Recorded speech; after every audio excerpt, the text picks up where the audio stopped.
नमस्कार दोस्तों, स्वागत है आपका अपने अपने YouTube channel electrical with cute boy पे। आज कुछ आरआरबी जेई से रिलेटेड जानकारी देने वाला हूँ। आरआरबी जेई की वैकेंसी की बच्चे बहुत ज़्यादा तैयारी करते हैं।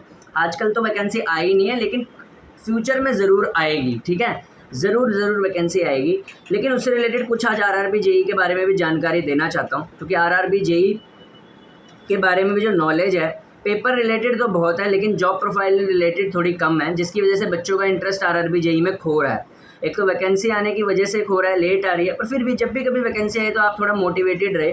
आज मैं थोड़ी सी डिपार्टमेंटल नॉलेज देने जा रहा हूँ आरआरबी जेई से related, railway recruitment board JE से रिलेटेड, क्योंकि रेलवे में जॉब करना हर किसी का क्या बोलते हैं सपना होता है। जैसे यूपीपीसीएल में होता है, यूपी आरवीएनएल में होता है, उत्तराखंड में उत्तराखंड जल विद्युत निगम लिमिटेड में होता है, power transmission corporation of Uttarakhand TSDC NHPC में होता है।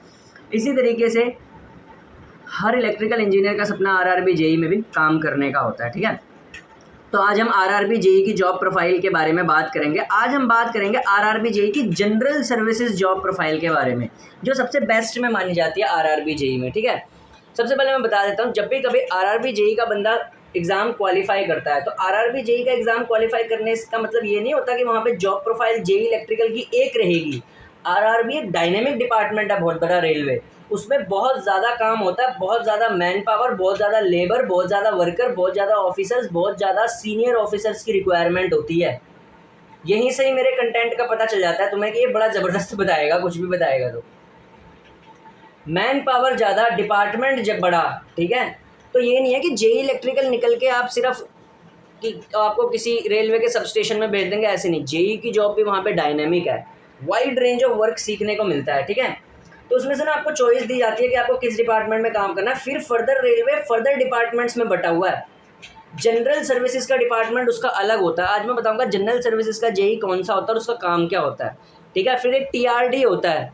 ठीक है, जो टीआरडी होता है, तीसरा होता है टीआरएस। ठीक है, फिर ईएमयू का डिपार्टमेंट अलग होता है। ठीक है, ये सब क्या डिपार्टमेंट होते हैं बाद में बताऊंगा, पहले भी जनरल सर्विसेज के बारे में बताता हूँ। पहले मैं बता देता हूँ, कैरेज एंड वैगन का डिपार्टमेंट अलग होता है। ठीक है, तो ये सारे डिपार्टमेंट अलग होते हैं। रेलवे का फाइनेंस का डिपार्टमेंट अलग होता है। ठीक है, तो रेलवे बहुत ही वाइड, ठीक है, वाइड रेंज ऑफ एक्टिविटीज़ को हैंडल करता है। ठीक है, तो अब यहाँ पे क्या होता है, जैसे कि वेरियस डिपार्टमेंट होते हैं रेलवे में। ठीक है, जनरल सर्विसेज हो गया, टीआरडी हो गया, टीआरएस हो गया।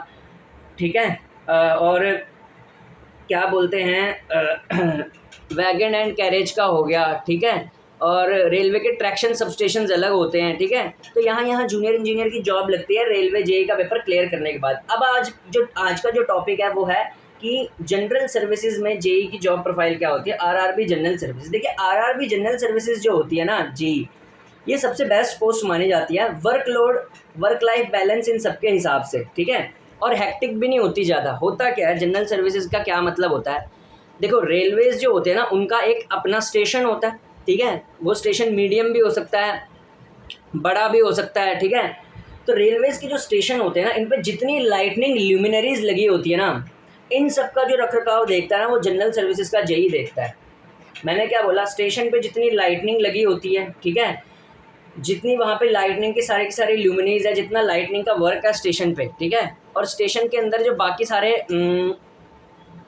रूम्स होते हैं। ठीक है, चाहे वो रेस्ट रूम हो गया, कोई सा भी रूम हो गया। ठीक है, रात्रियों के ठहराव के लिए कोई जगह हो गई, वहाँ पे जितने पंखे बल्ब सब कुछ लगा होता है ना, ठीक है, जितना भी सारा का सारा होता है, सारा का सारा जनरल सर्विसेज के जेई के अंडर ही आता है। ठीक है, ट्रेन की लाइटनिंग की व्यवस्था भी वो होती है, वो भी जनरल सर्विसेज के जेई के अंडर ही आता है। अब इतना ही काम नहीं, साथ ही साथ में जो रेलवे के क्वार्टर का मेंटेनेंस होता है। ठीक है, क्वार्टर के अंदर अगर कोई पानी की मोटर ख़राब होती है, वो भी आरआरबी जेई के अंडर ही आता है। ठीक है, इलेक्ट्रिकल के अंदर। ठीक है, उस क्वार्टर के अंदर कोई इलेक्ट्रिकल का इक्विपमेंट ख़राब होता है, जैसे क्वार्टरों में होते हैं ना, बल्ब होते हैं, फैंस होते हैं। ठीक है, तो वो कंज्यूमर, जैसे किसी का पंखा ख़राब हो गया तो कोई बाहर से कोई इलेक्ट्रीशियन नहीं बुलाते, वो इलेक्ट्रीशियन जो भेजता है ना, जो मतलब रेलवे के क्वार्टर रिलेटेड कोई प्रॉब्लम्स अगर इलेक्ट्रिकल में आती है, उसको जनरल सर्विसेज का जूनियर इंजीनियर ही भेजता है इलेक्ट्रीशियन को।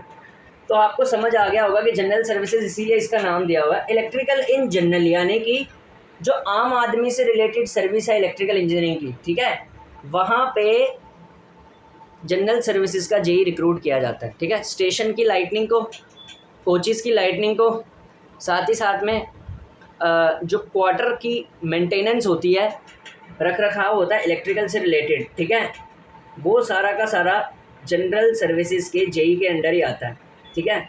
और दूसरी रेलवे के अगर कोई नए क्वार्टर बनते हैं, उन क्वार्टर पे जो वायरिंग का काम होता है वो भी जनरल सर्विसेज के जेई के अंडर आता है, ठीक है, इलेक्ट्रिकल के।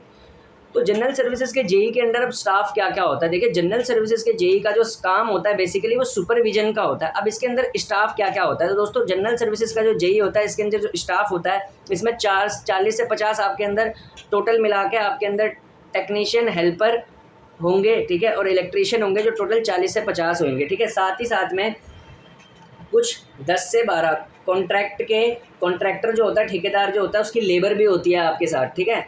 यानी कि काम जो होगा जनरली वो कॉन्ट्रैक्ट वर्कर्स के थ्रू होता है, या फिर अपने खुद कोई कुछ इलेक्ट्रीशियन होते हैं उनके थ्रू भी होता है इसका काम, ठीक है। और जनरली इसका जो काम होता है वो रेलवे के जो एस्टिमेट्स वगैरह होते हैं जनरल सर्विसेज से रिलेटेड, उसको प्रिपेयर करना होता है। ज़्यादातर ये पेपर वर्क ही देखता है इलेक्ट्रिकल इंजीनियरिंग का, बाकी जितना टेक्निकल वर्क होता है वो इसके अंदर जनरल सर्विसेज के जेई के नीचे जो स्टाफ होता है वो करता है, वर्किंग स्टाफ, ठीक है। तो ये इसका अच्छा, इसमें फ़ायदा सबसे बड़ा क्या है, देखिए ये ना कम वर्कलोड वाली जॉब है। अब किसी कॉलोनी मेंटेनेंस में, जब मान लो कोई कॉलोनी है, उसका कोई क्वार्टर है, उसमें कोई रेलवे का एम्प्लॉय रह रहा है, तो अगर कोई मान लो बल्ब ख़राब होता है, कोई वायर ख़राब होती है, वो रोज़ तो नहीं होती, कभी कभी ही होती है, तो इसमें कभी कभी का ही काम होता है, ठीक है। इसीलिए वर्कलोड के मामले में बहुत सही मानी जाती है, ठीक है। इसीलिए कोई अगर मान लो स्टेशन पे कोई लाइटनिंग ल्यूमिनरी ख़राब हो जाती है, कोई कुछ ख़राब हो जाती है, रोज़ तो नहीं होएगी, जिस दिन होएगी आप मेंटेनेंस करवाने उस दिन भेजोगे। तो वर्क लाइफ बैलेंस के हिसाब से, और ये ना जनरल शिफ्ट की होती है ड्यूटी, सबसे बड़ी बात ये होती है, इसमें शिफ्ट सिस्टम नहीं होता। इसमें ऐसा नहीं है कि रोटेटिंग शिफ्ट में तो आप हालत बुरी हो जाती है ना, एक दिन सुबह जा रहे हैं, ठीक है, फिर एक दिन दोपहर को जा रहे हैं, एक दिन शाम को जा रहे हैं। This is a general shift job from 9 AM to 5 AM, ठीक है, and it is considered as the best job in general services. तो अगर आप आरआरबी जेई का एग्ज़ाम टॉप मार्क्स से क्वालिफाई करते हैं, अब जब भी कभी होगा भविष्य में, आपको जनरल सर्विसेज को 1 पे रखना चाहिए अगर आप कुछ एक्स्ट्रा काम भी करना चाहते हैं, ठीक है। तो ये रही थी आज जनरल सर्विसेज के बारे में। अगर ये वीडियो आपको पसंद आती है तो मैं इसके बाद टीआरडी डिपार्टमेंट के बारे में लेके जाऊंगा, जो सबसे टफेस्ट मोस्ट डिपार्टमेंट है और सबसे ज़्यादा सैलरी टीआरडी की ही होती है। और क्यों होती है ये मैं समझाऊंगा। रेलवे में भी सैलरी वेरी करती है कि आप कहाँ पे, रेलवे सारे जेईओ को एक जैसी सैलरी नहीं देता, सैलरी वेरी करती है कि किस डिपार्टमेंट में आप लगने वाले हैं, ठीक है। रेलवे के टीआरडी में लगेंगे, टीआरएस में लगेंगे, या जनरल सर्विसेज में लगेंगे, ठीक है। अब टीआरडी के बारे में अगर आप जानना चाहते हैं तो नीचे कमेंट कर देना जल्दी से कि टीआरडीए पे भी वीडियो बना दे, और क्यों टीआरडी जेई की सैलरी ज़्यादा होती है जनरल सर्विसेज के जेई से। तो दोस्तों आरआरबी जेई में भी आप उतर चुका हूँ, आरआरबी जेई से रिलेटेड भी वीडियो आपके लिए डालता रहूँगा, आपके लिए मोटिवेशन। जब तक सूरज चांद रहेगा, आशीष गौड़ के चैनल का नाम रहेगा, ठीक है। धन्यवाद।